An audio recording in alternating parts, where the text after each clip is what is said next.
Recruit on Netflix starring Noah Centineo. Let's talk about it. It was 8 episodes long. If you don't know what the show is about, it's basically a rookie lawyer gets recruited into the CIA and he gets handed a box of gray mail, which is basically mail that gets into the CIA that basically threatens to expose secrets, and he is set to decipher which one is true and which one is not true. He stumbles onto a real letter which basically puts his foot into a real operation. I love Noah Centineo. I think that he's very charismatic and he brings that charisma into every role that he plays. That is why he plays the teenage heartthrob so well.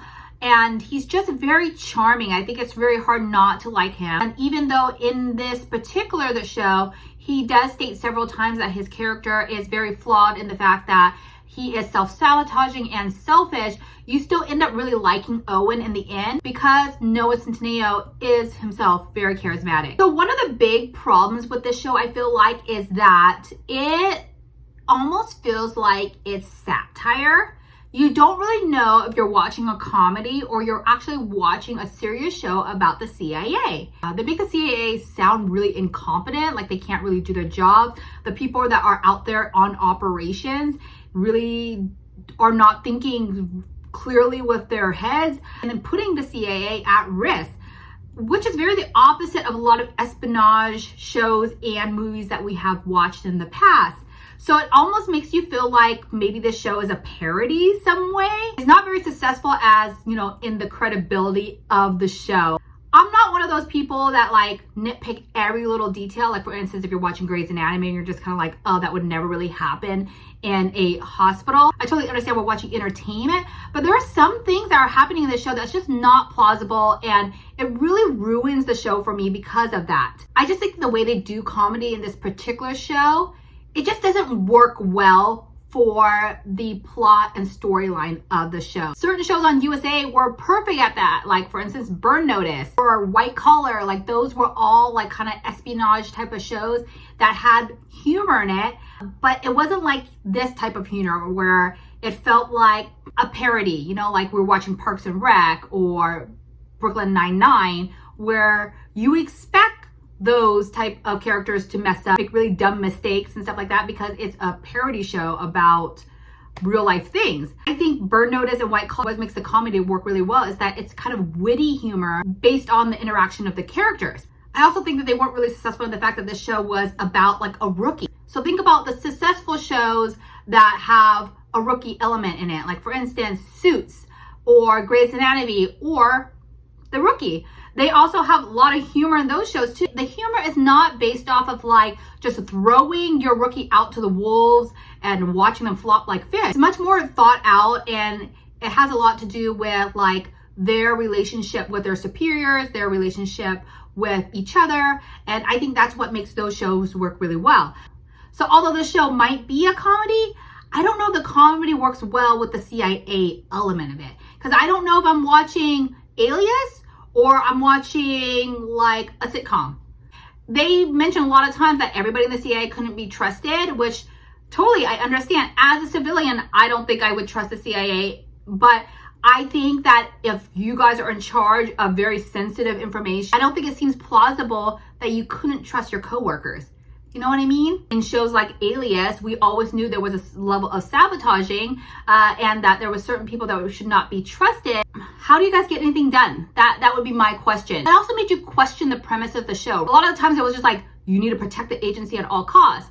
How are you protecting the agency by basically like pushing your rookie out to do things without protocol, and then at the same time maybe exposing more CIA secrets because he doesn't know what the fuck he's doing? My thinking is that if you were a lawyer in the CIA, you probably have some sort of investigator that works with you. So it really didn't make sense to me that he was out there like doing investigator shit. If you're there to make sure that, they're doing things legally, I don't understand why they're sending you to Yemen. And the fact that Max actually ended up coaching him most of the way to get out of bad situations also to me was like, what are you guys doing? Literally, like, he is out there basically on the verge of like exposing the CIA, and you're letting it happen, and the prisoner is the one that's teaching him how to be a spy. I don't know. Like, again, Things like that really made me kind of not like the first 5 episodes. I just felt like all the characters were annoying. I felt like he didn't have any connection to any of the characters. I felt like a lot of the things that were happening was not plausible whatsoever. And I felt like they failed a lot on the comedy aspect of it. Did you also think that it was weird that he was a rookie CIA agent and they sent him to Yemen? First off, how did you get the money to go to Yemen? In the show, he gets his card declined for $1,700. I mean, I don't know exactly how much it costs to fly to Yemen, but I'm assuming a lot of money. It was so blatant that they were trying to not make this believable at all. I also felt like Hannah going to Geneva was a red flag. What CIA agent just has somebody fly to Geneva and ask about this and not believe that they're compromised somehow? There was a lot of scenes with Hannah and the roommate that I didn't think was needed. They could have concentrated a little bit more on the espionage stuff, you know? I will say though, if you can get past episode 5 and get onto episodes 6, 7, and 8, it starts to get better. The relationships between him and his co-workers start to get better. They realize his value then, and his relationship with Max gets a lot better as well. And that is actually the interesting part of the show, his relationship with Max. Nothing else really sparks your interest as much as his relationship with Max. Max actually carries the whole show on her shoulder. Max is basically a show about the CIA. Owen is a show about a parody of the CIA. In a way, I also feel like the show was not very original as far as the growth of Owen's character.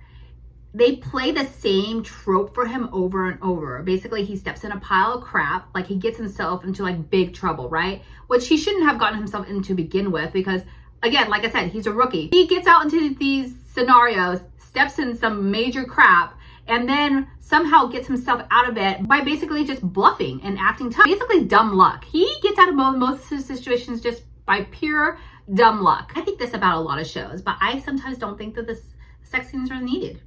I didn't think the sex scenes were needed in this show. And he does end up sleeping with Max.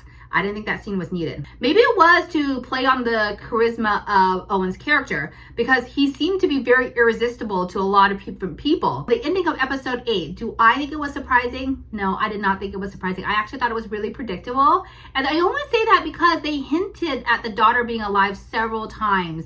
They mentioned her more than once. And when you mention your daughter more than once like that, there is very good reason to think that she is still alive. Her killing her mother though, that really to me was surprising. Good things they did was that kind of that cliffhanger, like does Max live? Does she really die? Is Owen going to leave the CIA? I don't think he would, because if he left, what show would there be? I really had a lot of problems with his interaction and his relationships with a lot of his co-workers on the show. My favorite relationship was him and Giannis. I felt like that was like the big brother relationship that we really wanted from the show because there was comedy in their interaction, but also at the end of the day, Giannis wasn't there to like sabotage him. Giannis was there to like basically be real with him and be annoyed by him a little bit, which I feel like is very much what you want from kind of the comedy aspect. It was very much like Office Space meets CIA. However, the interaction that he had with some of his other co-workers, really, I did not understand. It felt like college hazing. It felt really immature. Violet was one of the most annoying ones out of all of them. She was just so negative all the time.